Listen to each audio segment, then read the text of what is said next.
Hey guys, what's going on, and welcome back to What Shall We Do Next. And today we are going to be doing something we haven't done in a very long time, possibly even a year at this point. And that, my friends, is a scary story. So I hope you're all wrapped up nice and warm around the campfire with your s'mores and your little smokies, because we're about to embark on a scary and funny story adventure, I guess, because this one says right here, this is called The Dancing Skeleton, and it says The Dancing Skeleton is a scary and funny story. It is also known as Aaron Kelly's Bones and Dead Aaron. It is based on an old African-American tale from Charleston. A version of the story appears in Scary Stories to Tell in the Dark. But enough of the jibber jabber, let's jump right over to the story.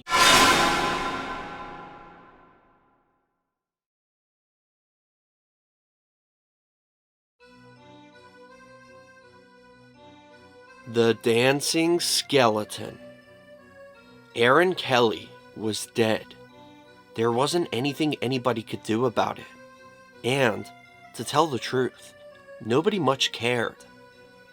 Aaron had been so mean and unpleasant in his life that folks were glad to see him go. Even his widow never shed a tear. She just bought a coffin, put Aaron in it, and buried him. But that very night, Aaron got up out of his grave and came home. His family was sitting around the fire when he walked in, looking dusty, dirty, and disheveled. He took a seat next to his widow and said, "What's all this about? You're all acting like somebody's dead. Who's dead?" His widow looked at him and said, "Oh my God." "Damn it, woman," said Aaron. "I asked you who's dead." "You are," said his widow, shaking like a cold dog in a wet sack. "Me? Dead?" said Aaron. "I don't feel dead. I feel fine." "I don't care how you feel," his wife said. "You look dead. You better get yourself back to the grave where you belong." "No," said Aaron. "I ain't going back to no grave until I feel dead." "Oh my God," said the widow.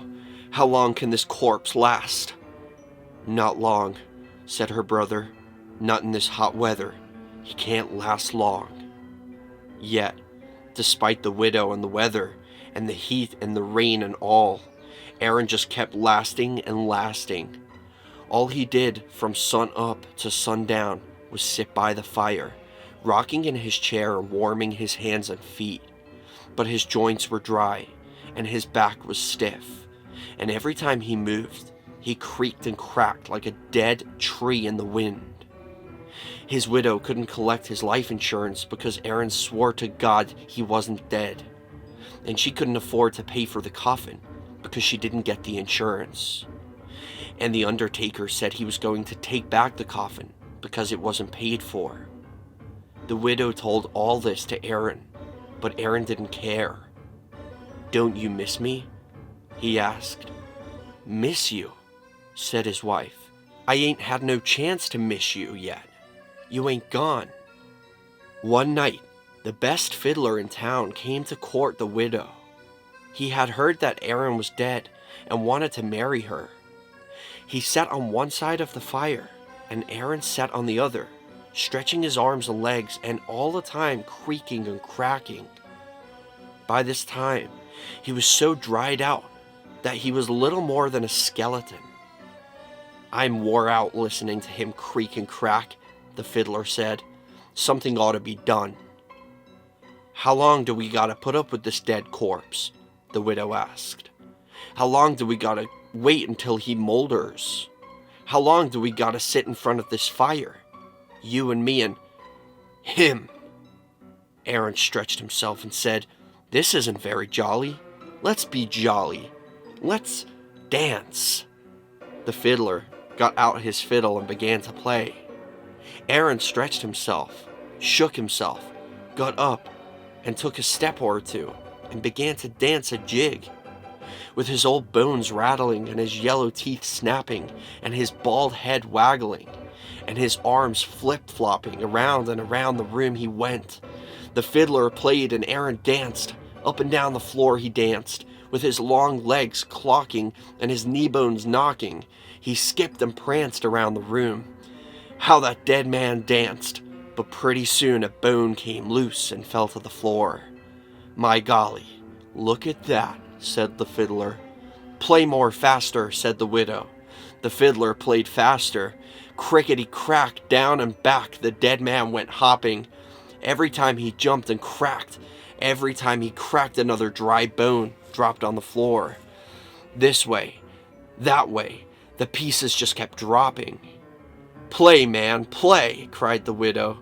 The fiddler played faster. Dead Aaron danced, and all the time he danced, the bones kept dropping until all at once Aaron crumbled and fell apart. His rib bones rolled around the floor, and there dead Aaron lay, just a heap of bones on the floor. All that was left was his bald head bone, and it danced by itself in the middle of the floor, grinning at the fiddler and cracking its teeth. The head kept dancing, bop, bop, bop. "Oh, my sweet lord," said the fiddler, "look at that." "Play more louder," cried the widow. "Ho, ho," said the head bone, "ain't we having fun?" The fiddler couldn't stand it anymore. "Widow," he said, "I gotta go." And he left the house and never came back. The family gathered the bones together and put them back in the grave. They were careful to mix them up and lay them all crissity-crossity and unjoined so Aaron couldn't fit them back together again. After that, Dad Aaron didn't get up anymore and stayed in his grave, but his widow stayed a widow from that day to this, and never got married again. The dancing skeleton and his dead head spoiled the romance.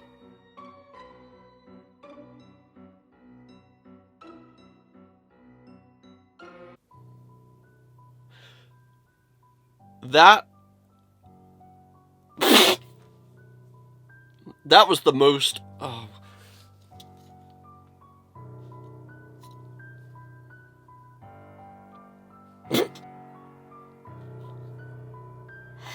That was the most bizarre thing I've ever read. What the actual holy fuck? I'm trying to decide who's the victim in this story and who's not. Like, I feel kind of bad for Aaron. Like, they all wanted him dead and he just wasn't giving up. Relatable. But I guess he kind of deserved it for being a dick all of his life. Also relatable. Well, I guess that was fun. That was a fun little comeback story for the scary story videos that I used to do a long time ago, and I haven't done them in a while, but I thought, you know, it'd be fun to do like a funny and scary one. And this was very unexpected, to be honest. It literally didn't make any sense at all. But I hope you guys got a little giggle out of it. Hope it tickled your insides a little bit. Smash a like on it if you did, and I'll see you right back here in the next one. Peace out and chase your dreams.